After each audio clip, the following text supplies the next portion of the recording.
Hello team, welcome to another ATP Geopolitics video. Myself, Jonathan, the MSP. Ukraine War News Update, third part thereof for the 3rd of October 2024. And I am amazed that day after day I can produce often a video that just is talking about new military aid news pertaining to Ukraine and Russia in terms of this war. Like every day there's enough happening. I think, well, tomorrow I'll manage to merge this with my geopolitics video, and then I look at the amount of tabs I've got up there and think, for goodness sake, this is just absolutely insane.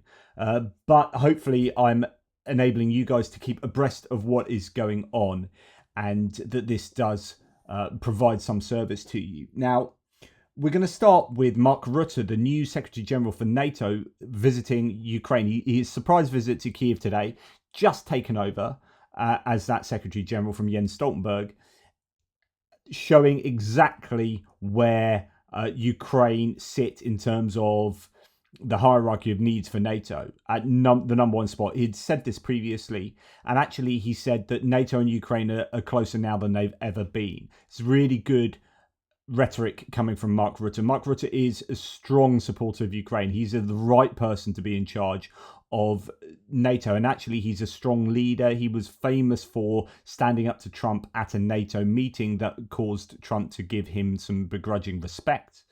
So here Secretary General ensures his first visit is to Ukraine, and you can see a bit of a height difference. Zelensky's very small, very short, and Mark Rutte is very tall. But anyway, here they are at the press conference. Okay, so what's come out of it? A number of different things. Zelensky called for jointly intercepting Russian missiles, drones, and whatnot during talks with the NATO Secretary General Mark Rutte. Quote, jointly intercepting Iranian missiles is no different from jointly intercepting Russian missiles, and especially Shahids, which link the Russian and Iranian regimes, Zelensky said during NATO Secretary General Mark Rutte's visit. This is absolutely correct. The difference being, the only difference being that Russia has nukes. That's it. That is why there isn't a joint reaction to Russian missiles and drones in a way that there is to Iranian ones. But there you go. That's the truth of the matter. Zelensky's losing patience with his allies about long-range weapons, according to L'Express here. Well, according to Zelensky. Quote, we are aware that this is a difficult decision. They are not ready yet, but we need sufficient quantity and quality of weapons, including long-range weapons, with which, in my opinion, our partners are already dragging their feet. So the frustration is quite obvious there. Thinking that the Western partners are dragging their feet in allowing the Ukrainians to shoot deep into Russian territory with Western weapons. There will be a Ramstein meeting apparently on October the 12th. So the next Ukraine Defense Contact Group meeting, well, the allies of Ukraine will meet to discuss what they can do, what equipment can be provided for Ukraine. And at this meeting, they will discuss Ukraine's authorization of long-range strikes on Russian territory, according to Mark Rutte. It is, of course, the Americans that are pretty much the only ones that are saying no to this. I know the German leader Scholz is not a fan. Italy, I think, sent mixed messages. They originally weren't a fan of firing deep into Russia. I think that might have changed. But in Germany, you've got Annalena Baerbock, the foreign minister, saying, yeah, I'm up for that. But it seems to be Scholz that's holding back. But generally, people are in support of Ukraine firing deep into Russia. Now, I think this was an important meeting. The visit from Mark Rutte was well timed.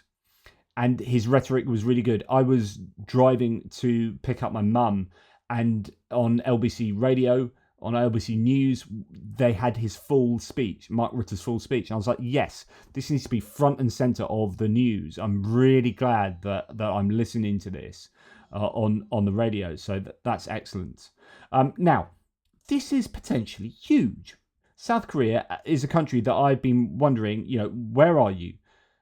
North Korea are providing all sorts of stuff to Russia. Russia are potentially providing nuclear ballistic missile technology to North Korea. That is surely going to be giving South Korea the jitters. South Korea provided intel on North Korean shipments, but have stopped short of overtly providing assistance to Ukraine. Well, here, South Korea will provide Ukraine with a soft loan of $100 million, not a billion. That would be nice. $100 million for the first time. But this is a movement in the right direction. According to the Ministry of Finance, the loan was signed with the Export-Import Bank of Korea for 20 years. So it is a 20-year loan with an interest rate of 1% per annum and a grace period of 5 years. That is good news, and let's hope that Ukraine becomes a greater and greater recipient of South Korean assistance. Okay, the US Agency for International Development, USAID, that's not USAI, this is USAID, different to part of the appropriations bill, is allocating $825 million to support Ukraine's energy system. The amount is twice as much as USAID allocated to the energy sector last year. In particular, the energy agency announced the launch of a 5-year rehabilitation program for Ukrainians, for which it has allocated $13 million to. In addition, USAID is allocating $237 million for humanitarian aid for Ukraine. I'm not sure where the funding from that comes from, and whether there will be, whether it's in forms of loans, whether it's in forms of having strings attached in terms of US entities being involved in providing that. In other words, as a sort of form of economic stimulus for US entities. I don't know. I don't know enough about the details there. Switzerland is to pledge $1.7 billion for reconstruction projects in Ukraine. They're planning to allocate 1.5 billion Swiss francs, $1.7 billion for reconstruction projects over the next 4 years. Now, is that a reiteration of what we had heard previously in terms of 4 or 5 year Swiss support? I don't know. This could be something extra. That's the Swiss ambassador to Ukraine and Moldova, Felix Baumann, saying that. And the Polish president, Duda, said that in order to win the war, all partners, especially most powerful partners, must increase assistance to Ukraine by transferring more weapons and ammunition and, quote, allowing them to be used without any restrictions. So that's going back to the restrictions issue. Again, Duda is in support of Ukrainian distant strikes into Russia. Now, we have heard from the ambassador, Romanian ambassador, I think, to Ukraine, that the Patriot battery from Romania has been now transferred, delivered to Ukraine. So Ukraine now have that other Patriot battery, the first of, I think, the 5 that were promised. That includes SAMP-T as well from Italy. First of 5 that were promised at the NATO summit some time back. Not I think the recent one.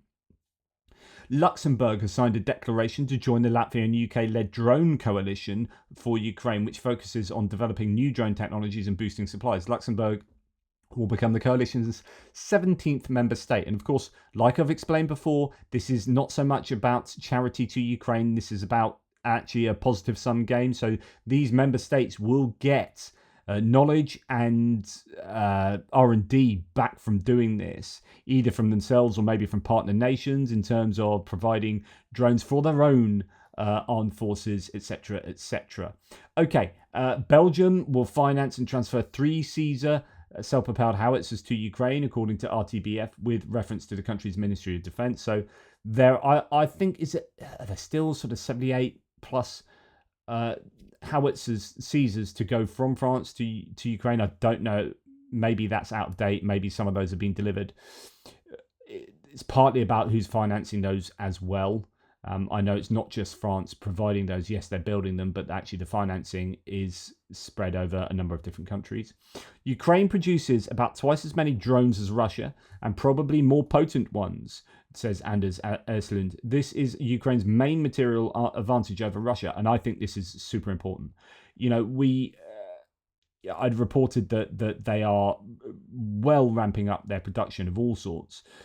The claim yesterday, if you remember, was we're able to produce 4 million drones a year. That's Zelensky. In the first half of the year, Ukraine produced 25 times more ammunition for artillery and mortars than the whole of 2022. First half of this year, 25 times as much as produced for the whole of 2022. Ukraine's defense industrial complex military industrial complex has absolutely transformed, and drones are an important component of that. now producing twice as many as Russia is the claim there. And remember, both of those claims are coming from each individual side. So Ukraine is claiming they're producing 4 million. Are they? But of course, Ukraine are also procuring a load of drones. We just talked about the drone coalition with 17 partners that are going to be, each of those will be providing drones to Ukraine, no doubt. So you can add to that 4 million a bunch of others. Now, the Russians have claimed they as well, yes, like the Ukrainians have, but we tend to believe the Russians less on their rather bombastic claims. They have claimed to be producing or planning on producing 2 million, I think was one of the last figures, which is hence the twice the amount there, but it could be more than that. This week, says Nolan Peterson, I visited an FPV drone production line here in Ukraine that is building 100,000 drones a month. That's just one producer, one company producing 100,000 drones a month. As I said this morning in my first video, that is one company producing something like 3,300 drones for Ukraine every single day. 3,300 drones, there you go. Use them on the front lines. That's not including all these other companies. We just have 4 million being produced in Ukraine and all the procurement from abroad. So when you look at the ratio difference in fire rates between Russia and Ukraine in terms of artillery and maybe mortar, you can close that gap to some degree with the sheer volume of drones being produced. And each of these drones, most of these drones, I guess, will be used in either FPV mode or dropping IEDs. So in other words, functionally similar to or the same as artillery ammunition. And I wonder whether the success rate for drones is higher than artillery. I don't know in terms of strike rate, but then, if an artillery round hits a tank, will that do more damage than a single drone? I don't know. It would be interesting to see comparable data, comparative data. It's an unbelievably impressive operation, says Peterson, comprising 1,500 workers divided into 2 shifts. They quality control each component, and a team of drone pilots puts each drone through a short flight profile to ensure its airworthiness. The vast space hummed with activity. There was urgency in the effort. This was grassroots resistance at its core, the pairing of commercial innovation and a civilian population wholly committed to the war effort. I used to be a drone warfare skeptic. I thought for a long time that drones were a makeshift solution to deficits in air power and artillery ammunition, but no longer. I'm now convinced that drones have an inherent utility that supersedes their capacity to sub in for these other legacy weapons. Fascinating. Ukrainians are the experts in this new era of warfare. They're able to harness the power of bottom-up innovation, a process that's driven by the needs of warfighters and then reinforced by a non-stop feedback loop in which frontline troops work with engineers to continually refine their technological tools. How often have I talked about this feedback loop? It's so important. The war, and that's what it's talking about with regard to the drone coalition. They're looking for that feedback loop. Why? For their own benefit. Right? This is a positive sum game. Both sides gain from this. The war in Ukraine increasingly orbits around drones. The trend line is clear, and based on what I've been seeing over these past few years, the US is way behind in terms of technology, tactics, and military culture. We're still wedded to old ideas, and we're not learning the right lessons. Above all, we do not have the capacity to adapt our technologies and our doctrine at the proverbial speed of war, such as the Ukrainians have done. Fascinating insight there. Right, we are understanding that Spain has delivered a bunch of VAMTAC armoured vehicles to the Ukrainian forces, to the armed forces of Ukraine. We had heard that they were doing this at some point in the past. We don't know how many have gone, but they have certainly been evidenced on the front lines in Ukraine. This particular variant, I have no idea whether this is accurate as to what Ukraine have received. Looks like an Avenger, which is a Humvee with manpads strapped to the top. Or the back in Humvee's case. So the Avenger is one that has 2 pods of 4 Stinger missiles, I think. Here it looks like, I don't know if these are air defense or ATGMs. They could be anti-tank guided missiles on top of that. But anyway, it might not even be the variant that the Ukrainians have received. Good to see that Spain is doing stuff, even if it's not always sort of advertised. Now, rare footage here of a US-made, Ukrainian mobile 105mm howitzer called the Hawkeye. This is at the firing range, and it's a recoilless gun. Now, we can talk about whether shoot and scoot is a thing anymore. I just muted that, you absolute... beep. Right, Hawkeye here. Check this out. Now, really useful for driving, rocking up to somewhere, and shoving some lead into the air. Bish, bash, bosh. Look at the speed with which it can fire. This is impressive. Okay, so you got one in there, and fire. 1, 2, 3, 4, 5, 6, 7. So that's about a 7-second fire rate. I don't even know if they're doing that as quickly as humanly possible. But bish, bash, bosh, bang, bang. And that is not going to break the axle of that because there's not that much recoil. That is an incredibly impressive piece of kit.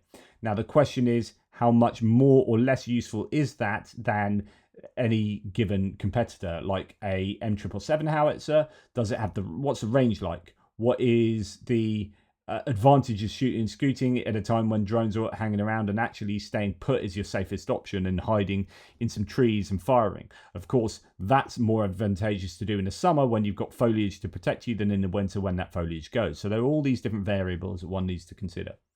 And actually, that's an important thing to say going forward over the next few months. As the trees lose their foliage, you will see changes to the battlefield in terms of how protective tree lines can be. Right, Kyiv Independent says the number of Ukrainians willing to join the Ukrainian Legion in Poland is too small, according to a minister there. So we've heard about this Legion starting up in Poland. But then we hear this. A recruitment centre says no reports for the Ukrainian Legion, the first voluntary unit of the Ukrainian Armed Forces for Ukrainians abroad, has opened in Lublin, Poland, according to sources from Radio Svoboda. Poland is responsible for training and arming, while Ukraine handles recruitment. However, the Polish Ministry of Defence stated that the number of volunteers has been very low. Max24 saying, both of those things. So I don't know if this has a future, if the number of recruits is actually too low to really put together a viable unit. We'll see. Let's talk about this happening in Czechia as well. Now, Hungary is being difficult. Apparently, they are blocking the EU from sending military instructors to Ukraine, and that's according to their own foreign minister, because Hungary. So there you go. Next, it says Hungary does not support the EU plan to send military instructors to Ukraine, according to their foreign minister. He said that the 2-year training program of the AFU in Europe is about to expire and is now discussing not only its extension but also changing the format to send European instructors to Ukraine for coordination tasks. Quote, this proposal, says Shijato, will greatly increase the risk of escalation of the war and thus its further spread. This is dangerous for us, Hungary, because if a conflict escalates, it always escalates for the neighbours first, not thousands of kilometres away. Fair enough, Shijato. You don't have to send your troops in there, your instructors in there. You can just jog on. Right, Kyiv Independence says Russian proxies in occupied Kherson Oblast announced forced conscription of Ukrainians. So this is in order to fulfill the 133,000 they need by January for their annual conscription. The Russians will need to recruit something like 40,000 odd people a month, which means that, oh dear, they are going to certainly need people from Ukraine. Ukrainians who are in the occupied territories. Ukrainians will be forcibly conscripted in order to fight against against Ukrainians. And that's horrific. Now, what's interesting here is, will this give a permission structure for Russians to send conscripted soldiers into occupied territories? Because remember, they are using conscripts to support defense in Kursk, but I don't think they're sending them in because they're not supposed to be able to be sent abroad to fight. But with the constitutional changes, of course, Kherson, Zaporizhia, Donetsk, Luhansk, Crimea, these are all now formally part of Russia. And so actually, it's not sending them abroad. And that's half the issue with the ridiculous restrictions put on Ukraine, so that they're not allowed to fire rockets deep into Russia, because they already are, if you accept Russia's word that places like Crimea are indeed Russia. So anyway, this is causing some much consternation, should we say. Ukrainian Foreign Ministry, for example, is protesting Russia's conscription in occupied territories. The move violates the Geneva Convention as Russia aims to expand the military by 180,000. I presume that's putting conscription together with their already existing recruitment targets of sort of 30,000 plus a month. Ukraine urges citizens to avoid conscription and leave Russian units. Okay. A new photo. So I'm sure there'll be much more on that. Here's another photo of a Chinese-made ZFB-05 armoured fighting vehicle at the disposal of the Russian armed forces. So the Chinese are providing overtly military equipment, pieces of equipment to Ukraine and to Russia to use in the war in Ukraine. And this is utterly unacceptable. So I wonder what's going to happen here. Will China face any comeuppance, or is this basically open season now for everyone in the world to take sides, and this is effectively like even more formally a sort of proxy war between the hegemonic powers of the world? I don't know. We shall see. Now, something that has annoyed the absolute crap out of me for the last 36 hours is this. So we've had the hurricanes hitting parts of the US. Kamala Harris just told Americans they will be receiving $750 to those who truly need it for hurricane relief, says Benny Johnson. And remember, Benny Johnson has taken money from Russia to present pro-Russian narratives through Tenet Media. He was one of the people in the indictment, Benny Johnson. That's who he is, and he's still splurging his pro-Russian nonsense. Here he says, we can send billions to Ukraine, but Americans who have lost everything only get $750. I've already ranted about this. I'm going to freaking rant about it again, right? This is, as I said here, this is the federally mandated serious needs assistance program, you Russian stooge and grotesque dimwit. Stop presenting some kind of straw man of a situation just to receive your own assistance from the Kremlin. Ouch, mic drop moment. Yeah, no, that's me just getting angry with this guy. This guy has said that, and he's got 98,000 likes. It's been reposted 31,000 times. It's got 15,000 comments, and it's been bookmarked 6,000 times. Right? It's had 8.2 million views. My reply to that, which was 6 hours ago, has been seen 6 times. I wonder who the algorithm supports here more. I mean, I don't check my viewer figures on Twitter because I use Twitter to get information from it rather than post my information. But we know that from leaked coding that Elon Musk has de-amplified pro-Ukrainian voices and putting them alongside disinformation in its algorithms, in its coding, so that someone, I presume, who is seen as pro-Ukrainian will be hampered in having those views propagate more so than someone like Benny Johnson, who appears to be amplified by Twitter plenty. Anyway, he's one of many. Here's Gunter Eagleman saying, a dude who lost everything in North Carolina gets $750. Zelensky gets a $75 million yacht, although that number doesn't actually... Well, he's put decimal points on there as well. It's kind of good of him. So, and of course, makes sense yet, and it's just a load of absolute nonsense. And all of these people, all of these blue tick people, are just splurging their pro-Russian narratives and propaganda. All I hope is that they are just trolls speaking to themselves. But it does worry me that they're, when you've got people like Donald Trump Jr. saying exactly the same thing. Why are we giving money to Ukraine when we should be giving it to North Carolina? Well, do you know what? Your dad has just Donald Trump Sr. has just put in a GoFundMe for people to donate money towards flood victims. And likewise, he started a GoFundMe for victims of the assassination attempt back in Pennsylvania, Remember when that happened? That money's still not being given out, and it's still sitting somewhere, and it's being managed by someone involved in the campaign, and it's all incredibly dodgy. So I doubt that his GoFundMe campaign will get money to those people that need it anyway. Just bear in mind that Trump and his children have been invalidated from running charities, and they've been fined $2 million for the last charity, the Trump Foundation they were running, because criminals, right?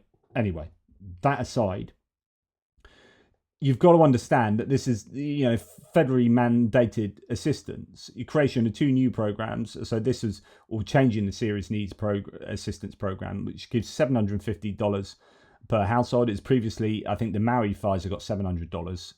That is just the thing that they get. You can't compare, like, giving HIMARS to Ukraine to an emergency program to make sure that people just have enough food and critical supplies to survive for a bunch of days in the event of a natural disaster.